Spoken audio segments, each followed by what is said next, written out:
All right, so hello, Mana here, and you watching Learn English with Mana. As always, I just spoke about the 10 tips I talk about, and these are juicy tips about poetry. I'm hoping that you follow because they are very important for poets and poetess. Okay, so tip number one, poetry is one of the oldest forms of literature rooted in oral tradition.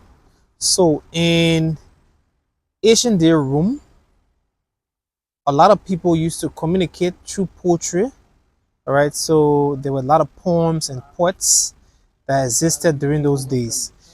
Tip number two, the word poetry comes from a Greek word, and the Greek word is poin, meaning to make or to create. I hope I got the pronunciation right.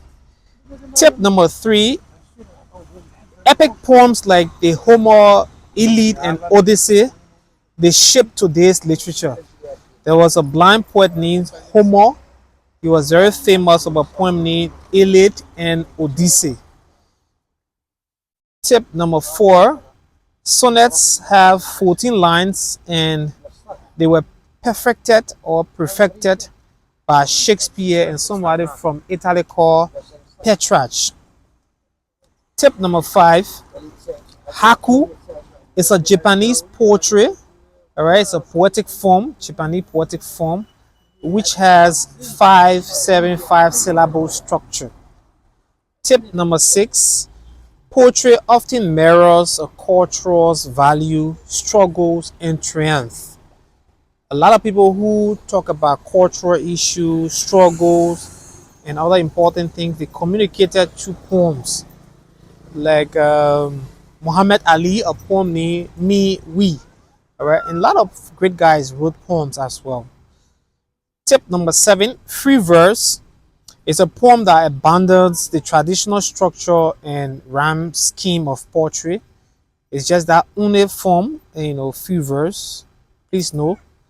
Romantic poets like Wordsworth, Keith, and Shelley, they emphasize the issue of nature and emotion in a lot of their works that they did. Tip number nine, you need to know about this one. Spoken word poetry is a powerful performance-based genre and is based on voice, tone, facial expression, body language, and all like that. Spoken word coming from the verb speak, spoken word. Okay. Tip number 11, number 10 rather. Poetry is by far the only written work, or some of the only written work, one of the only written work rather, that can heal, inspire, provoke, and challenge society. All right. A lot of poets, communicated their work through poetry, and it created some high level of provocation. It inspired, it healed people, a lot. Tip number 11. I think that's 15 now we will get to. Alliteration. Let's get to this one. Alliteration is a repetition of initial consonant sounds. Don't forget this one. It's very important to know. For example, let's know consonant. Consonants are B, C, D, F, G, H, J, K, like that. So words like wide, wind, whistle. It's a W sound. All right. Initial consonant. That repetition for initial consonant is alliteration. Assonance. Get to know about it. Tip number 12 is a repetition of vowel, the opposite, within words. For example, rise.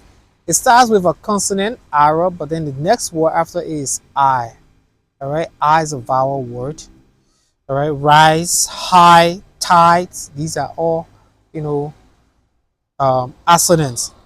Concrete poems. Concrete poems. Tip number 13. Take the shape of their subject matter.